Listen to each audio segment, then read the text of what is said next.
Buenos días a todos los participantes ya presentes en esta sesión del diplomado especializado en delito contra la administración pública.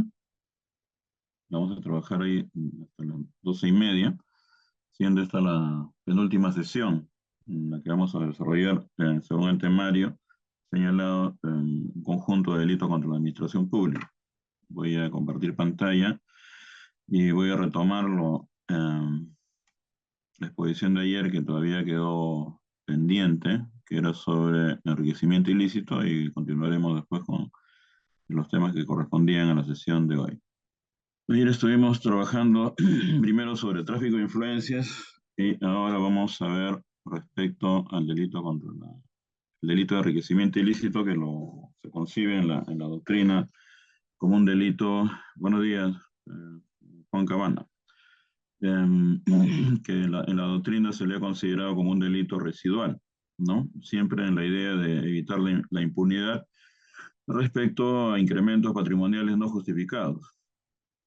Como también decíamos ayer, buen día Marisa, buen día. Buen día. No ha sido de recepción en el ámbito europeo esta figura del enriquecimiento ilícito porque se ha considerado que es inconstitucional, ¿no? En el caso más palpable es el caso de Portugal, donde quisieron incorporar esta figura, ¿no? En su código penal, pero fue rechazado en su tribunal constitucional, que declararon inconstitucional el delito de enriquecimiento ilícito. En Latinoamérica y en África no ha habido mayores problemas respecto a este tipo penal. Y ahí tenemos, por ejemplo, en el caso de Costa Rica, en su código penal, dice será reprimido con prisión de 6 a 2 años el funcionario público que sin incurrir en un delito más severamente penado, dice, no justificare al ser debidamente requerido la procedencia de un incremento considerable a su patrimonio posterior a la asunción de un cargo. Siempre el punto de partida para poder evaluar si un funcionario se ha enriquecido ilícitamente, es decir, ha aumentado su patrimonio, es el momento que asume el cargo en la función pública, ¿no? Desde ahí hay una declaración jurada que tienen que entregar los funcionarios, ¿no? Una declaración de ingresos, de bienes, ¿no? De tal manera que se constituye un punto de partida para su posterior evaluación en hipótesis que se presente de enriquecimiento no justificado. En el caso de Argentina, tenemos, dice, será reprimido con reclusión de 2 a 6 años, multas a quien no justificare la procedencia de un enriquecimiento patrimonial apreciable suyo o de persona interpuesta para disimularlo, es decir, lo que probablemente sería un testaferro, ¿no? Y eso también vamos a ver cómo se ha tipificado el comportamiento de aquel que contribuye al enriquecimiento patrimonial, no siendo, por ejemplo, funcionario público. Cuando se habla de persona interpuesta, a lo que nos estamos refiriendo, se refiere a la legislación argentina, es de una persona que hace de suerte de testaferro, ¿no? Incluso interpuesta para disimular, ¿no? Ocurrido con posterioridad a la asunción de cargo en empleo público y hasta 2 años después de haber cesado en su empeño. Se entenderá que hubo enriquecimiento no solo cuando el patrimonio se hubiese incrementado con dinero, cosas o bienes, sino también cuando se hubiesen cancelado deudas o extinguido obligaciones que lo afectaban, ¿no?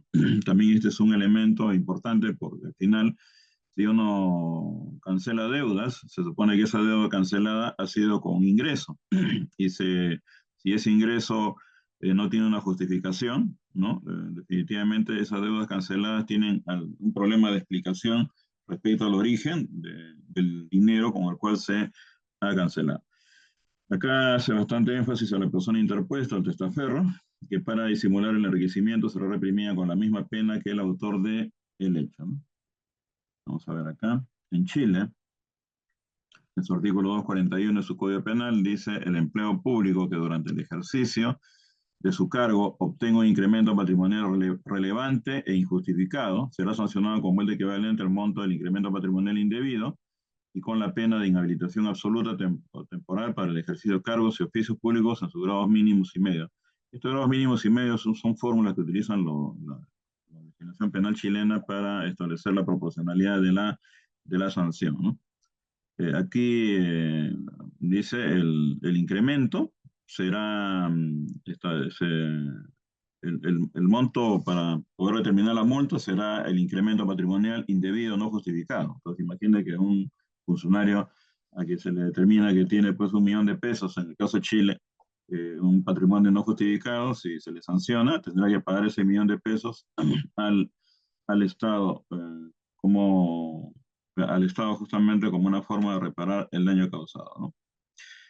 En el caso de Colombia, en su artículo 4.3, 4.12 de su Código Penal dice, el servidor o quien haya desempeñado funciones públicas, siempre el sujeto activo es un funcionario público, que durante su vinculación con la administración o dentro de los 5 años posteriores a su desvinculación, obtenga parecido para otro e incremento patrimonial injustificado, incurrirá siempre que la conducta no constituya otro delito, ¿no? Entonces, tenemos ahí básicamente rango de sanciones, prisión de 9 a 15 años, bastante severa, multa equivalente al doble del valor del enriquecimiento, sin que supere el equivalente a 50.000 salarios mínimos. Miren, acá si los chilenos solamente lo multan a partir de lo que se ha enriquecido, acá los colombianos más bien le ponen una multa que equivale al doble del monto que no ha sido, el monto del patrimonio que no ha sido justificado, ¿no? Aparte de las inhabilitaciones, ¿no?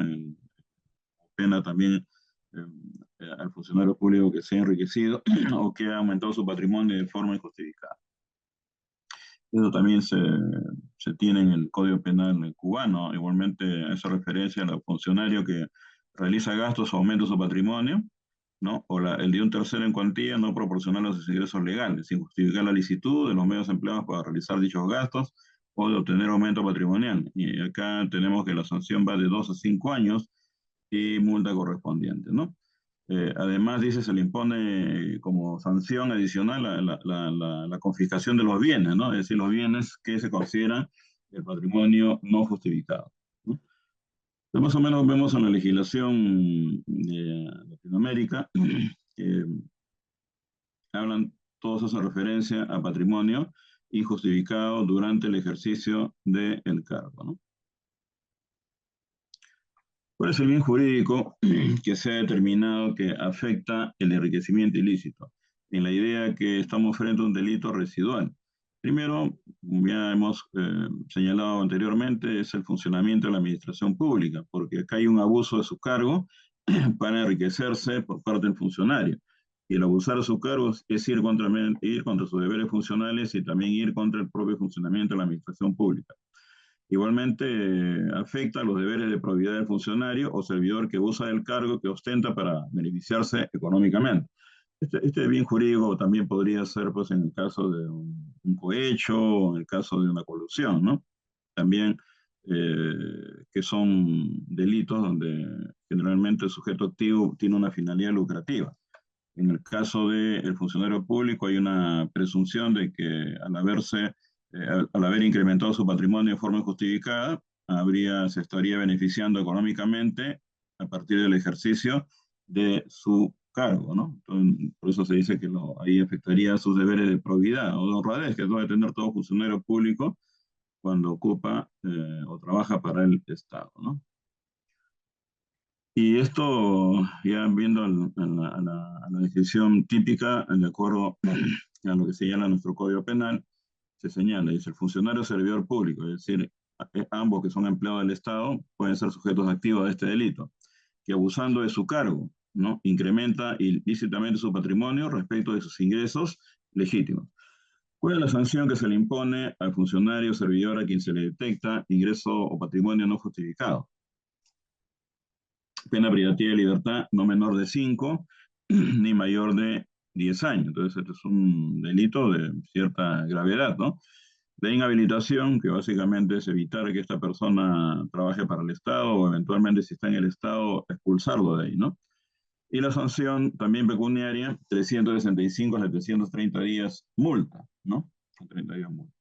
El tema de reparación, he visto un poco la dinámica de los casos que hemos llevado alguna vez, enriquecimiento ilícito, ahí también se calcula la reparación civil a favor del Estado en base al monto que se ha calculado, que no está debidamente justificado, ¿no? Entonces, se basa ese monto, que se supone que es un daño patrimonial, porque se ha incrementado su patrimonio, se hacen los cálculos correspondientes para fines de reparación civil, ¿no? Tenemos también otra modalidad que es agravada, donde se señala que si el agente es un funcionario público que ha ocupado cargos de alta dirección en las entidades, organismos o empresas del Estado, o está sometido a prerrogativa del antejuicio y la acusación constitucional. Entonces aquí estamos frente a lo que se llama la burocracia dorada, ¿no? O también lo que tienen prerrogativas como antejuicio. Un ministro de Estado, un congresista de la República, es un alto funcionario y podría estar en esta hipótesis de enriquecimiento ilícito o indebido. Acá tenemos que estamos frente a una pena de privativa de libertad no menor de 10 ni mayor de 15 años. Entonces, si un funcionario un funcionario que ha incrementado ilícitamente su patrimonio y que tiene un alto cargo, ¿no? Definitivamente si hay una sanción, por más que sea la mínima, o en todo caso asumiendo su responsabilidad vía conclusión anticipada o terminación anticipada, es bastante complicado que a este funcionario se le dé una libertad condicional, pues la pena mínima es bastante alta, ¿no? Ahí tenemos también la pena de inhabilitación y tenemos 365, 730 días multa, ¿no? Días multa.